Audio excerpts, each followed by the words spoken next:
Hello friends, welcome to my next research video. இன்னைக்கு நம்ம என்ன பார்க்க போகிறோம்னா, how to design a research questionnaire. இதை நிறையா பேர் கமெண்ட் பாக்ஸில் கேட்டிருந்தாங்க. இதை கொஞ்சம் தமிழில் சொல்லுங்கள் சார். ஏற்கனவே இதனுடைய இங்கிலீஷ் வெர்ஷன் வீடியோ நம்ம சேனல் அவைலபிளாக இருக்குது. பட் தமிழில் கொஞ்சம் சொல்லுங்கன்னு சொன்னனால நம்ம இந்த வீடியோ பண்ணுறோம். முதல் விஷயம், நீங்கள் ஃபஸ்ட்டு பார்க்க வேண்டியது இந்த ரிசர்ச் கொஸ்டினை பண்ணுறது ஒரு 4 ஃபேஸ் இருக்குது. இதில் ஒன்று ஃபஸ்ட்டு ஸ்டார்டிங்கில் வந்து பிளானிங் ஃபேஸ் அப்படின்னு அர்த்தம். பிளானிங்னா என்ன மாதிரி கொஸ்டின் வேணும், என்ன செய்யணும் அப்படிங்கிறத பற்றின ஒரு பிளான் பண்ணணும். நீங்கள் ரஃப்பாக வந்து அதை பிளான் பண்ணிவிட்டு அதுக்கப்புறம் தான் நீங்கள் எழுத ஸ்டார்ட் பண்ணணும்.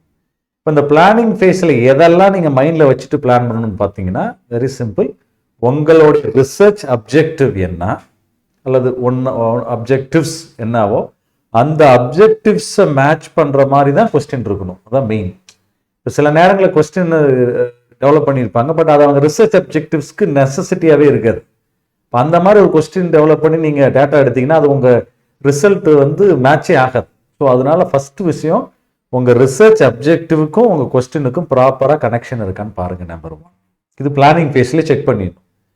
ரெண்டாவது, என்ன மெத்தடாலஜி நீங்கள் யூஸ் பண்ணுறீங்களோ அந்த மெத்தடாலஜிக்கு தகுந்த மாதிரி கொஸ்டின் டிசைன் பண்ணணும். இப்போ உதாரணத்துக்கு ஒரு டிஸ்கிரிப்டிவ் ஸ்டடி இருக்குது அப்படின்னா, அங்கே போய் ஒரு நம்பரில் மட்டும் நீங்கள் கொஸ்டின் எடுக்கிறீங்க அப்படின்னா it will not be sufficient. அது வந்து உங்களுக்கு போதுமானதாக இருக்காது.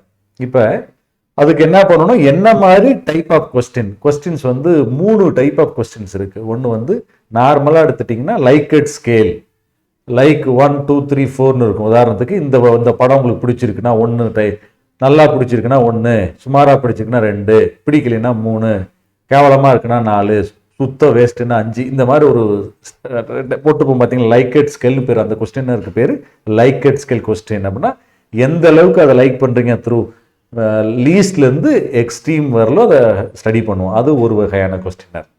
அடுத்தது yes or no question, do you like this or not அப்படிங்கிற மாதிரி கேட்போம். அதை வந்து எஸ் ஆர் நோ கொஸ்டின் சிம்பிளா கேள்வி கேட்போம். இது உங்களுக்கு பிடிச்சிருக்கா பிடிக்கலன்னா அது ஒன்லி எஸ் அண்ட் நோ அப்படிங்கிறதோட நம்ம நிறுத்திப்போம். பட் லைக்கட் ஸ்கேல் வந்து இன்னும் கொஞ்சம் டீட்டெயிலாக அனலைஸ் பண்ணுவோம். இது எதனால பிடிச்சிருக்கு, எத்தனை பேருக்கு எவ்வளவு லெவலுக்கு பிடிச்சிருக்குன்னா எஸ் ஆர் நோங்கிறது ரொம்ப ஐதர் ஆர் அப்படிங்கிறதோட நின்று போயிடும். அது ரொம்ப டீட்டெயிலாக அனலைஸ் பண்ண முடியாதனால தான் லைக்கட் ஸ்கேல் யூஸ் பண்ணுவாங்க. இது 2வது வகையான கொஸ்டின். 3வது டைப் ஆஃப் கொஸ்டின் என்னன்னு பார்த்தீங்கன்னா, இப்போ நீங்க ஒரு பர்டிகுலர் ஸ்டடி பண்றீங்க, அந்த ஸ்டடியை வந்து டீட்டெயிலாக வேற டூல் யூஸ் பண்ணி பண்றீங்க. உதாரணத்துக்கு ஒரு படம் பிக்சரை காமிக்கிறீங்க. ஒரு சைக்காலஜிக்கல் டெஸ்டிங்ல பார்த்தீங்கன்னா ஒரு பிக்சரை காமிப்பாங்க அவங்ககிட்ட. சரி, இந்த படத்தை பார்த்தா உங்களுக்கு என்ன தோணுதுன்னு எழுதுங்க அப்படின்னு கேட்பாங்க. ஸோ அவங்க எழுதுறத பேஸ் பண்ணி அவங்க ஆட்டிடியூட் என்ன, அவங்களோட கான்ஃபிடன்ஸ் லெவல் என்ன, ஸ்ட்ரெஸ் லெவல் என்னங்கிறத கண்டுபிடிக்க முடியும். இப்போ இந்த இடத்துல என்ன அர்த்தம், ஒன்றும் லைக்கட் ஸ்கேல் கிடையாது, எஸ் ஆர் நோ கொஸ்டின் கிடையாது. டிஸ்கிரைப் பண்ணணும். It is call descriptive question. அதாவது ஒரு பிக்சரை கொடுத்துட்டு அதை பார்த்து நீங்க என்ன ஃபீல் பண்ணி எழுதுறது. அதாவது ஒரு மினிட் வீடியோ போட்டுட்டு இதை பத்தி நீங்க என்ன நினைக்கிறீங்க எழுத சொல்றது. இது ஒரு வகை. இதே இதுல இப்போ உதாரணத்துக்கு ஒரு இங்கிலீஷ் ரிலேட்டட் ரிசர்ச்னு வச்சுக்கோங்களேன். இப்போ வந்து நீங்க ஒரு ஒரு பர்டிகுலர் பேராகிராஃப் எழுத சொல்லிட்டு அதுல என்னென்ன மிஸ்டேக் பண்ணிட்டு கண்டுபிடிச்சு நீங்க பண்ணலாம். அது வந்து டைரக்டா டிஸ்கிரிப்டிவ் கொஸ்டின். நார்மலா எக்ஸாம்ல கொஸ்டின் கேட்கற மாதிரி அந்த எக்ஸாம் கொஸ்டின் கேட்கறீங்க. இதுல இன்னொரு இருக்கு, சூஸ் த பெஸ்ட்.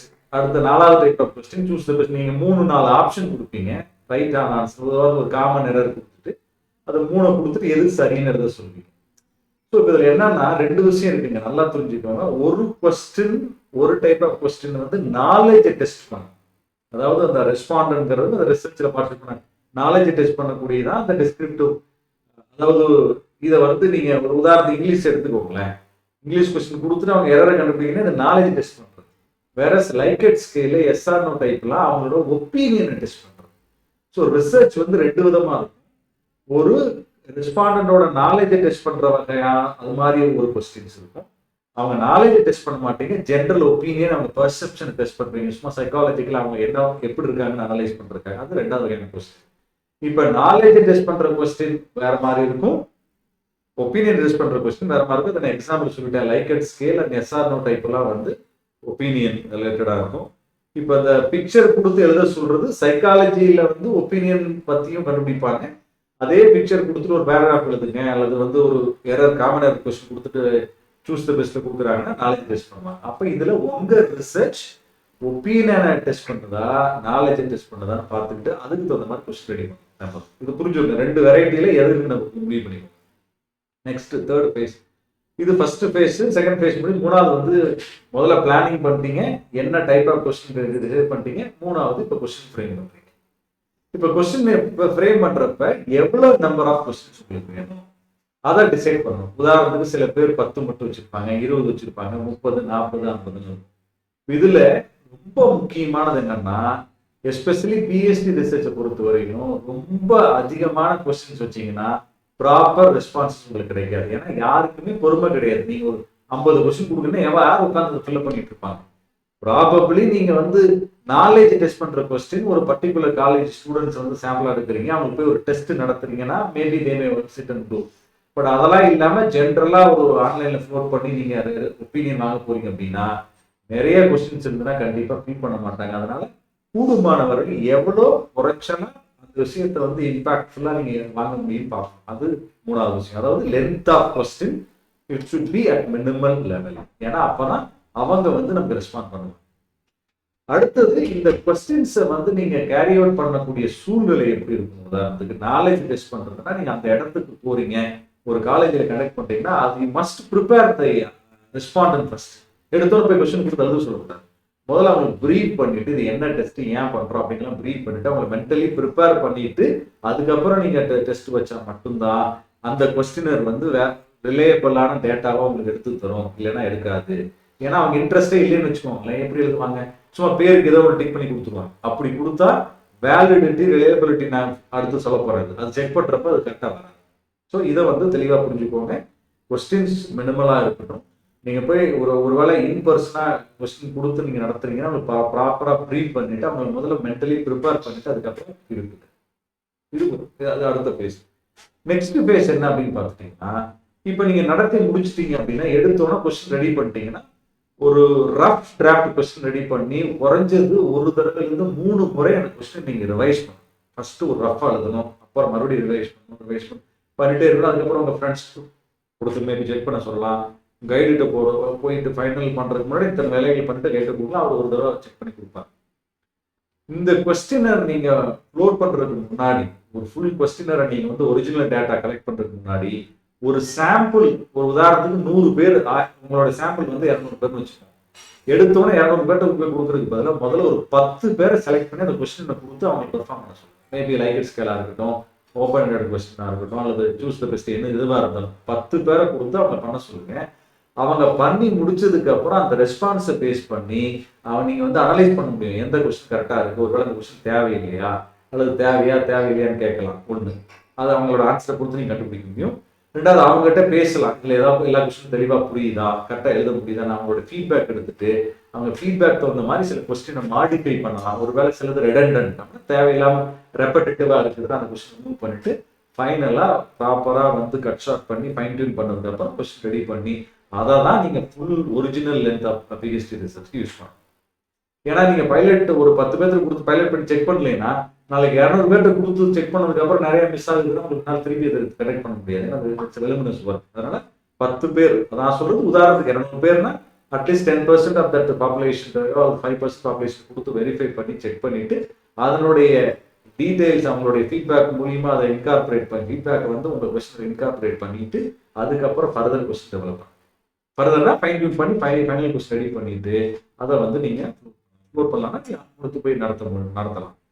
நடத்தி முடிச்சதுக்கு அப்புறம் வந்த டேட்டா பேஸ் பண்ணி நீங்க அடுத்து கொஸ்டினருக்கு எப்பவுமே 2 விஷயம் முக்கியம். Question validity and reliability. அப்படின்னா வேலிடிட்டி அப்படின்னா நீங்க டெவலப் பண்ண கொஸ்டின் வேலிடா அப்படின்னு எப்படி சொல்றது, 2 விதமா சொல்ல முடியும். நீங்க டெவலப் பண்ண கொஸ்டினர் வந்து ஒரு ஃபீல்டு எக்ஸ்பர்ட், நீங்க என்ன டிபார்ட்மெண்ட்ல வந்து ரிசர்ச் பண்றீங்களோ, உதாரணத்துக்கு காமர்ஸ்னு வச்சுக்கோங்க. அப்ப காமர்ஸ் ஃபீல்டினுடைய எக்ஸ்பர்ட் உங்க சப்ஜெக்ட்ல மார்க்கெட்டிங்ல பண்றீங்கன்னா அந்த மார்க்கெட்டிங் எக்ஸ்பர்ட்டா இருக்கக்கூடிய ஒரு ப்ரொஃபஸர்கிட்ட கொஸ்டின் கொடுத்து, சார் இந்த மாதிரி இந்த ரிசர்ச் பண்ண போறது என்னோட அப்ஜெக்டிவ், இது இந்த அப்ஜெக்டிவ் ஃபுல்ஃபில் பண்றதுக்கு இந்த மாதிரி டேட்டா எடுக்க போறேன், இது கரெக்டா இருக்கான்னு கேட்டு அவர்கிட்ட ஒப்பீனியன் கேட்டீங்கன்னா அவரு பார்த்துட்டு சரியா இல்லையா மாத்தணும்னா அவருக்கு ஒப்பீனியன் கொடுப்பாரு. அவரு ஓகேன்னு வேலிடேட் பண்ணிட்டாருன்னா இந்த question it has been already validated by expert. ஏன்னா எக்ஸ்பர்ட் இதை வந்து வேலிட்னு சொல்லிட்டாங்கன்னா அது ப்ரூஃப். அந்த மாதிரி 2 பேர்ட்ட 2 டிஃப்ரெண்ட் பீப்புள்கிட்ட கொடுத்து மினிமம் நீங்க வேலிடிட்டி வாங்கணும். இது அடுத்தது.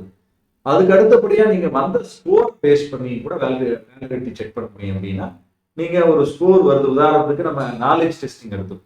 ஒரு 50 மார்க்குக்கு ஒரு கிராமர் டெஸ்ட் வைக்கிறீங்க, அதுதான் உங்களுடைய ரிசர்ச் அப்ஜெக்டிவ். எல்லாரும் 50 அவுட் ஆஃப் 50 அவுட் ஆஃப் 50 எடுக்கிறாங்க அப்படின்னா உங்க கொஸ்டின் டோட்டலா வேஸ்ட். ஏன்னா you have done such very simple question அர்த்தம்.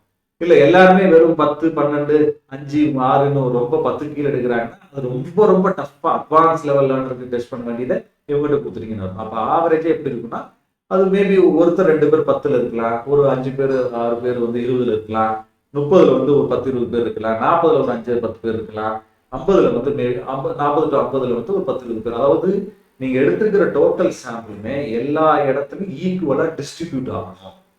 இப்போ நார்மலா ரொம்ப கம்மியா இருக்கணும்னு அவசியம் இல்லை, பட் கண்டிப்பா 2-3 லெவல்ல டிஸ்ட்ரிபியூட் ஆகிருக்கும் அந்த ஸ்கோர். அப்பதான் நீங்க எடுத்த கொஸ்டின் கரெக்ட். இல்லைன்னா ஐதர் நீங்க ரொம்ப ஒரே ஒரு கஷ்டமா எடுத்துட்டீங்க, இல்ல மீடியமா எடுத்துட்டீங்க, டஃபா எடுத்துட்டீங்க. அதாவது டஃபா எடுத்துட்டீங்க, எல்லாமே மிக்சரா இருக்கணும். ஈஸி, மீடியம், டஃப் இந்த மூணுமே சேர்ந்த கலவையா தான் அந்த கொஸ்டின். ஒருவேளை நாலேஜ் டெஸ்ட் பண்ற கொஸ்டின் தான் அப்படி. லைக்கட் ஸ்கேல் கொஸ்டினை பொறுத்தவரை நோ ப்ராப்ளம். நீங்க எப்படி எடுத்தாலும் பிரச்சனை, நம்ம ஒப்பீனியன் மட்டும் தான் நீங்க வாங்க போறீங்க. அதுக்கு டஃப் ஈஸிங்கிற பிரச்சனை இல்லை. ஒன்லி நாலேஜ் டெஸ்ட் பண்ணக்கூடிய கொஸ்டின் இருந்தால் மட்டும்தான் நீங்க அதை கேர்ஃபுல்லா பார்க்க பண்ணுங்க. இப்ப இத்தனை விஷயத்தை நீங்க ப்ராப்பரா பண்ணி முடிச்சிட்டீங்க அப்படின்னா நான் சொன்ன விஷயங்களை உங்களுக்கு ஒருவேளை ஞாபகம் இல்லைன்னா திரும்ப வீடியோ போய் திரும்ப ரிவைன் பண்ணி பாருங்க. அந்த ப்ராசஸ் அப்படியே ஃபாலோ பண்ணீங்கன்னாவே உங்களுக்கு ப்ராப்பர் பிஹெச்டி கொஸ்டின் ரெடியா இருக்கும். அதுல ஸ்டார்டிங் பிளானிங் ஸ்டேஜ்ல இருந்து எக்ஸ்பர்ட் வேலிடிட்டி ஸ்டேஜ் வரைக்கும் கரெக்டா ஒவ்வொன்றையும் சரியா பண்ணணும். இன்னொரு ஃபைனல் ஒரு விஷயம், நீங்க எடுத்த டேட்டாவை வச்சு ஸ்டாட்டிஸ்டிக்கல் அனாலிசிஸ் பண்ணியும் கூட வேலிடிட்டி ரிலையபிலிட்டி செக் பண்ண முடியும். அதுக்கு சில காரலேஷன் டெஸ்ட், ஆல்பா குரான்பா டெஸ்ட்ன்ற மாதிரி சில டெஸ்ட் எல்லாம் இருக்கு. அது ஸ்டாட்டிஸ்டிஷியன் நீங்க அப்ரோச் பண்ணீங்கன்னா அவங்க சொல்லுவாங்க. அதை எடுத்தும் கூட உங்களுடைய கொஸ்டின் வேலிடிட்டின்னு சொல்லி ஸ்டாட்டிஸ்டிக்கலா அவங்க ப்ரூவ் பண்ணலாம், எக்ஸ்பர்ட்டா இன்னும் ப்ரூவ் பண்ணலாம். ரெண்டுமே இருந்ததுன்னா இப்போ statistically also it is valid and எக்ஸ்பர்ட்டும் வேலிடேட் பண்ணிட்டாங்கன்னா உங்களுக்கு எந்த கொஸ்டின் வராது. நீங்க தாராளமா you can go ahead with that. புரியுதுங்களா? ஸோ இந்த வீடியோ யூஸ்ஃபுல்லா இருந்ததுன்னா உங்க நண்பருக்கு ஷேர் பண்ணுங்க. நான் ஒரு வீடியோ சந்திக்கிறேன். நன்றி.